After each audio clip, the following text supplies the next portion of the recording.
Hello guys, welcome to Duels in Shadow. Today I want to show you the deck I've been playing for the last month and a half. The deck has been really fun and overall performed really well, especially against tier elements, and it has a good matchup against every meta deck because of the runic cards and how they function.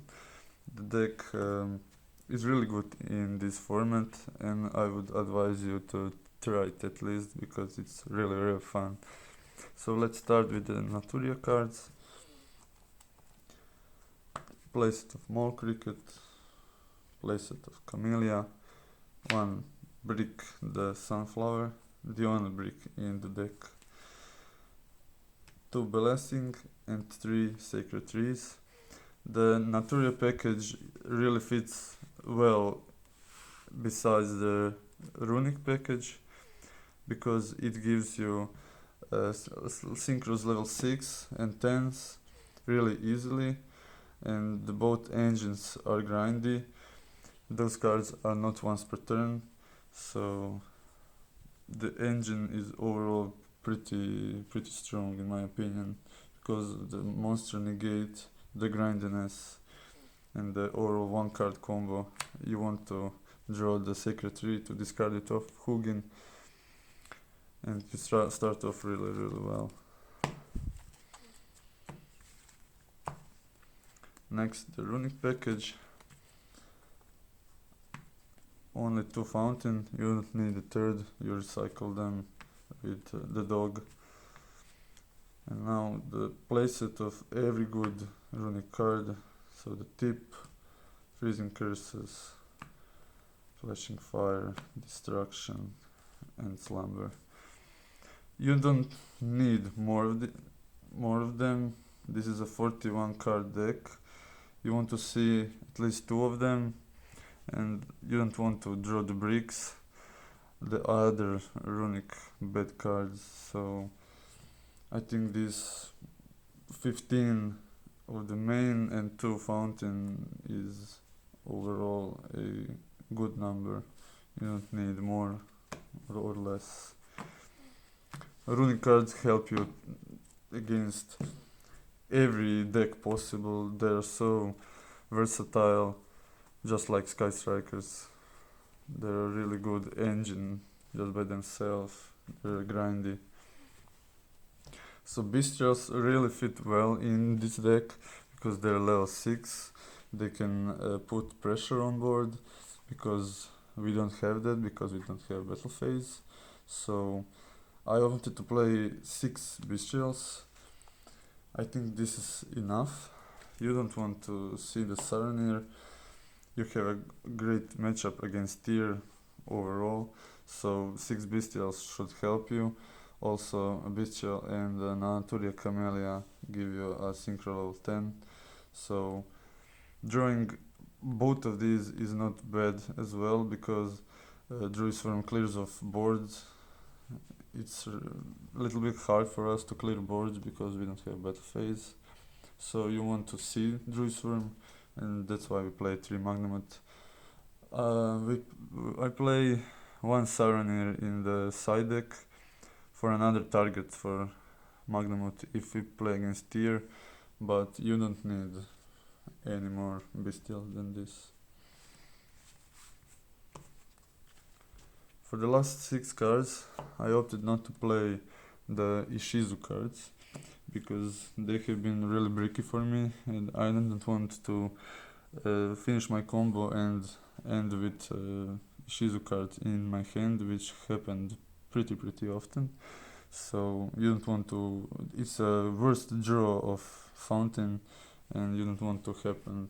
So I opted to play 6 more hand traps, 3 Ash, 3 impermanence. I think hand traps are really mandatory in this deck because you want to stall your opponent, you want to grind them out, you want to gain control, and exactly these 6 help you with that. Impermanence is really good in this format. If you hit Kid Kalos, it's a 50% chance their turn is over, and the Ash is here especially against Despia branded. against Flounder, against everything. These cards are awesome, and people don't expect Ash in this format. So this is a 41 card main deck. I wouldn't change anything. I tried different builds with the Ishizu cards, more Bystials, with Fenrir, but I found out this build to be the most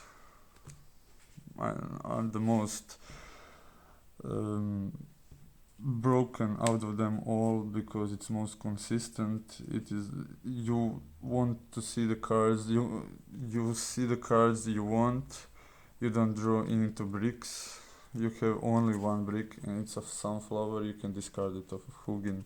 So the whole deck is pure guess, and I wouldn't really change anything. And these 12 hand traps, including Bystials, are more than enough to see one or two. So for the extra deck, of course, 2 Hugin, no explanation. I play 2 of the dog, 2 Jerry, because I don't understand why people play only 1, because you go through 1 just in your first turn combo, so you need the second one to add the fountain back, to make, I don't know, a synchro level 10, to make dark, to grind out, because if you go through 1 and you don't have the Ishizu cards, you need the second one for later. For the synchros, Naturia Beast, you must play this card, because it's game over against some decks. You have to play it. The level 6 is only 2, Coral Dragon and Stardust Charge Warrior. You go through one of them depending on your hand in their first turn combo. They both do the same thing. Coral Dragon is a great card because you can discard a sunflower or a tree to pop a card.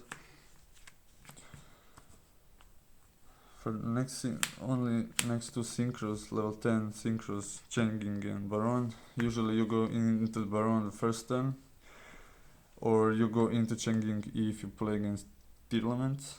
But after you go Baron in the first turn, you keep the Changing for later to kill your opponent, because there will be so many banished cards because of your Runick cards, and Changing is great at finishing games for this deck. Next, for the links, I played 2 Charmers, Ausa and Dark. I played 2 Charmers to go into the access code, because access code is a great way to remove cards off field, and I would play the Earth Charmer to bait off the Ishizu cards when I play against Tilt Elements.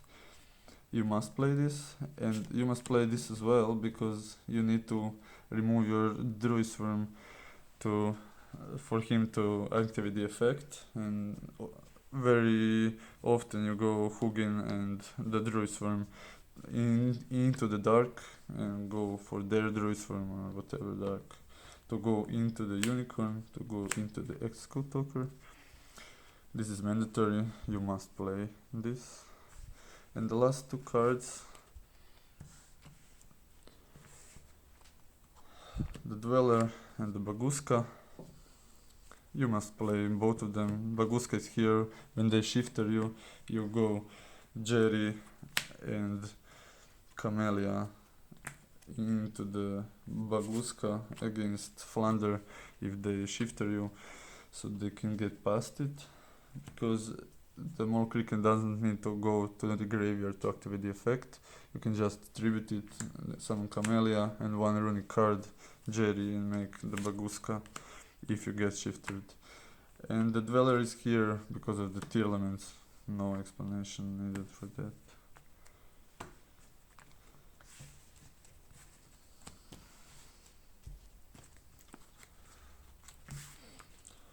For the side deck, this is my side deck. You can play whatever you want. I play this because of my locals.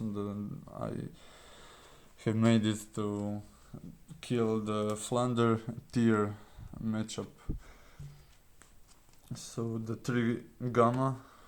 Gamma has been amazing for me in this deck because we have a hard time clearing boards, and Gamma really stops the board and clears it in the same time. So you also Gamma their shifter, which is really bad for us.